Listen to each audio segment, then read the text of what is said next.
I want to realize my potential. I want to be a leader of impact. I would like my voice to be heard more.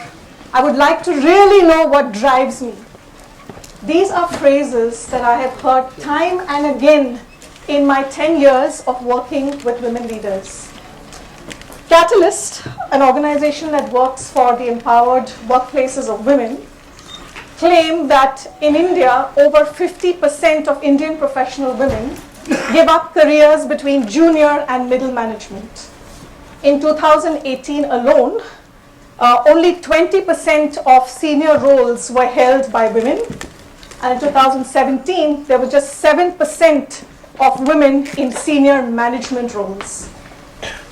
In my years of working under the diversity and inclusion banner or in the women leadership space, I have time and again met brilliant, talented women who seemed to be driving their careers with the brakes on. Yeah, they had wonderful aspirations, dreams, and yet they constantly expressed stuckness of various kinds. Stuckness at not being able to negotiate the compensation that they wanted. Stuckness at not being able to negotiate the roles and belong at the level of the hierarchy that they believed they deserved to be. Stuckness back home at not being able to navigate sticky family situations that would free up their energies in order to pursue their aspirations. Stuckness at not having their voice heard enough in their teams, in their organizations, and many times with male bosses. So let me tell you a story from my coaching journey with thousands of women that I've been coaching over the last 10 years. And this is the story of Reena. Let's just call her Reena. She was a business leader in a technology multinational, leading a business vertical of over 1,000 people. She was invited to lead that business because of her fabulous operational experience, her functional competence, her great expertise at solutioning. When I met Reena, it was clear to me that I was talking to a fairly shy and reticent leader. And she went on about the amazing crisis management and operational excellence that she was bringing into her organization. And more recently, there have been escalations in her organization to HR, senior management, around her brusque, aggressive behavior, around her lack of capacity to respectfully provide feedback. And in that context of our coaching conversation, there were many questions that were raised between the two of us. So I was curious how Reena was going to repair and build trust back with her team where she had rubbed people the wrong way. I was curious about how Reena was going to build relationships with her first level of very brilliant and talented people whom she led. I was keen to know what was her thinking and plan around managing a team in another geography who had probably heard enough from the grapevine about her leadership style. I was curious about how she was going to be the go-to leader, the inspirational leader in her vertical for levels 2, 3, and even below. Reena had no answers, and possibly that was the space that we had to begin exploring in coaching. The Iceberg Model is probably familiar to many of us who work in the transformational space. You know, the top of the iceberg looks really tiny, and we can mistake that that is the size of the iceberg. But we forget that there is a really large portion that's underneath the water, and it is that portion that provides momentum, pace, and direction to an iceberg. As human beings, we are no different. Yeah, our observable behaviors are right at the top. And underneath that are our deepest inner motivations, that which drives us, the knowledge of what really we deeply care about personally and professionally. Underneath that also lies our belief systems shaped by family, culture, our early years of work experience working as young people. And there are also the values that we manifest every day in our life. So there are several of these things. Yeah, and these, just like the lower part of the iceberg, are also the momentum, steam, and direction to all that is above yeah, which is our actions and our behaviors. So if I have to apply this to Reena, then Reena shared that she was brought up in a simple middle-class family who she also said were very God-fearing. And they encouraged her to be good at her game, top of her game, a brilliant student, a focused person, and that's what she did through school, through college, through engineering, through her early work experience in a different country. Her operational excellence, her task-orientedness, which was a strength for years, was now a barrier because she did not have the skills and the competencies to lead her team through powerful conversations, through giving good functional development feedback. She had no capacity for relationship. Most of them saw her as distant, robotic.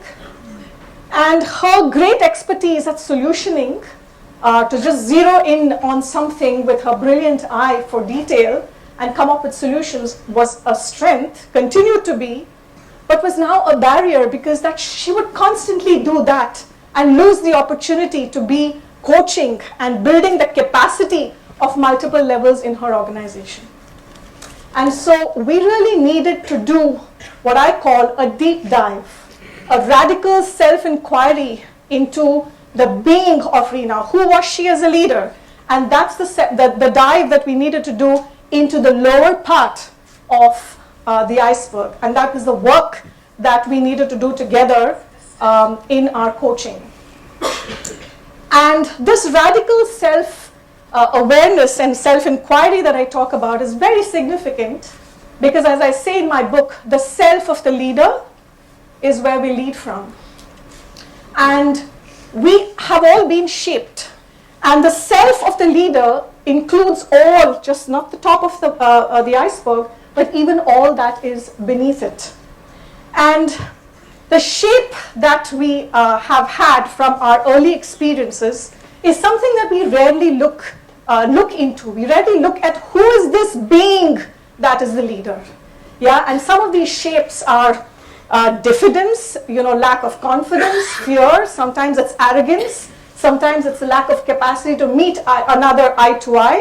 Sometimes it's holding an attitude of I'm okay, you're not. And we see all of this, in different forms in leaders. And we forget to look at who is this being of the leader, and that is often where I am leading from. And I notice that, especially with women leaders and my work with them, there are several inner barriers that have been created through culture, through family, through social norms, through our ideas about gender. And all of this unconsciously is sitting inside, and the way it shows up with a lot of women leaders is by the loss of power. And it is a very unconscious process.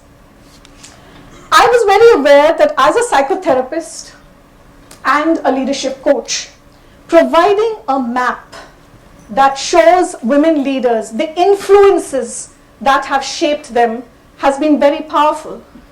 I also realized that providing them a few tools really builds rocket energy in their careers. And that's really what shaped increasingly my thinking as well as what I write about in the book. So Step Up is about the human experience, but I have used a gender lens to the human experience because I am writing about women leaders and developing women leadership. So there are 4 core aspects that I speak about in the human experience. The first is that we all live in language. We all live in narratives. So language can be used to describe this chair, this auditorium, the podium, etc. But language is also inner chatter, yeah, and stories and narratives that we keep telling ourselves all the time. And some of these stories that we say about ourselves, others, about teams, about organizations, about what the world is, these stories can be very, very limiting, or they can be powerful stories that open up and expand our possibilities. The third human experience is that we all live with emotions and moods. Some of us live with resignation, fed upness, hopelessness. Some of us live with ambition, curiosity, clarity, Yeah, the need to be open to others. So these are moods. Some of us live with fears, self-doubts, anxieties. Some of us have a difficult relationship with anger. But the reality of a human experience is that emotions and moods are not something separate. It is very, very connected with our thinking and also very, very connected with our problem solving. And the fourth dimension is that we all live in a body. Yeah, our body experiences, our experiences from our early years do not reside just in the brain that's inside our skull. They reside in our entire body. Yeah, and not so many of us know that. Therefore, we will feel butterflies in our stomach. I felt it too before I came and stood here. Yeah, and it has something to my personal, it has some connections with my personal history. Some of us feel choking in our throat when we have to speak assertively, when we have to negotiate, when we have to stand in front of authority. Some of us feel heaviness in our chest. Yeah, these are bodily experiences that are not separate from our thinking and our capacity to be powerful. So I speak about these different aspects and explore it in the context of women and leadership. And in my work with women, I have found 4 very, very core patterns. I believe that the foundational understanding of our core patterns that we repeat in life and in work is very, very vital for women leaders. That's what my work has showed me. And without this foundational understanding, it's really like driving with the brakes on. The 4 patterns that I have seen time and again emerge is the first is, I say, the need to be pleasing. Yeah, and this manifests as a difficulty with saying no, a difficulty with being direct, a difficulty with giving feedback. So that's a core pattern, and these are just some of the difficulties that manifest from this pattern. The second is, I need to get it right all the time. And therefore, this is an incessant pursuit of some sort of standard and excellence that we've placed for ourselves. Therefore, I really need to know everything before I put my hand up for an assignment that I may not know much about. Yeah, I need to really speak only when I absolutely know that what's going to come out of my mouth is good 100%. Yeah, and again, these are just 2 manifestations I've talked about. The third is an overall sense of, I'm not good enough, I'm not smart enough, I'm not ready enough, I need a few more years, I need another degree, I need another qualification which is accepted, etc. Manifestations of a not good enoughness. And the last pattern which has emerged is, I just call it I can't.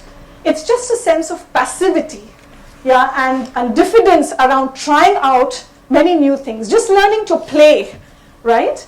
And also the capacity to really believe in our agency, to design the life and the work that we want. And I find there is a loss of this agency in many women. And these are 4 core patterns that I speak about. So these could be seen as the red signals of our life. They're saying stop, you can't move forward. But luckily for us, I think there are equally good and powerful green practices, which are like the green signals of our life. Yeah, they're saying, go ahead, yeah, the path is clear, move. And these green practices I talk about in the book, which can, which all of us can begin to integrate and build in our leadership style. The other aspect that I speak about is the path to identity, power, and success, and I speak about the 5-finger solution.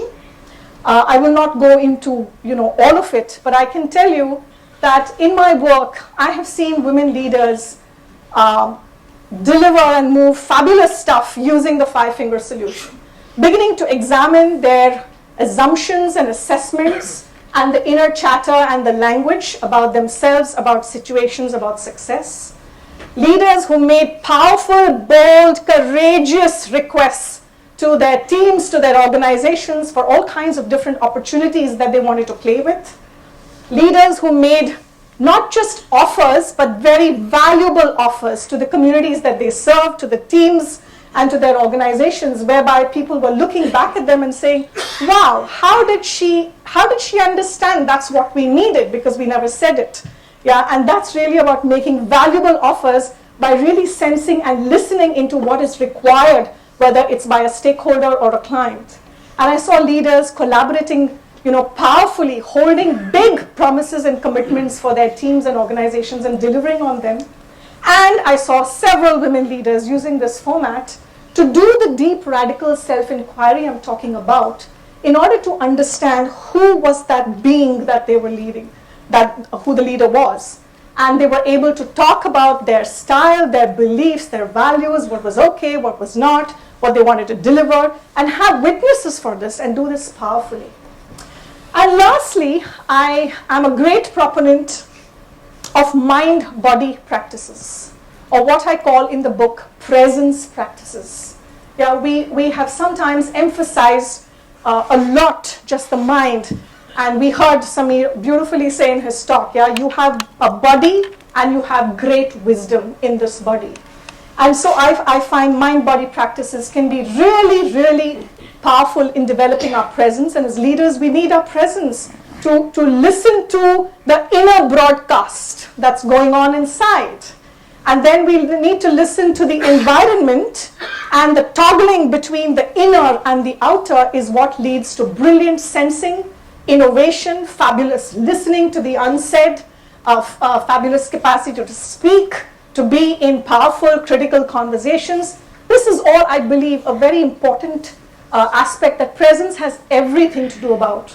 And so I talk about presence practices, and I really invite each of you to begin looking at some small way of integrating mind-body practices into your daily life, whatever be the stage of leadership you are in. So I just want to conclude by telling all of you, just take a moment and ask yourself, what is your relationship to the new possibilities that you can create for yourself? What is your relationship and what is your mood, even in this moment? Yeah, and how is it for you to just take a deep breath for a moment and hold a mood of ambition? Pull up your spine, pull back your shoulders. Do it right now. It just takes 10 seconds to do that. And just hold a mood of ambition and possibilities for yourself, and begin to see what does that do for your mind and for your body. Yeah, and for all of you who are in the audience, yeah, my question that I want to leave you with is, what does stepping up for you mean today?